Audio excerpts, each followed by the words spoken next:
Hey guys, today I'll show you how to shave your character's facial hair in Project Zomboid.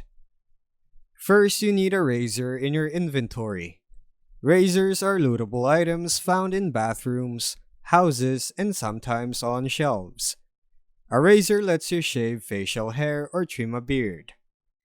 Next, press J or open your character info panel so you can see your hair and beard options.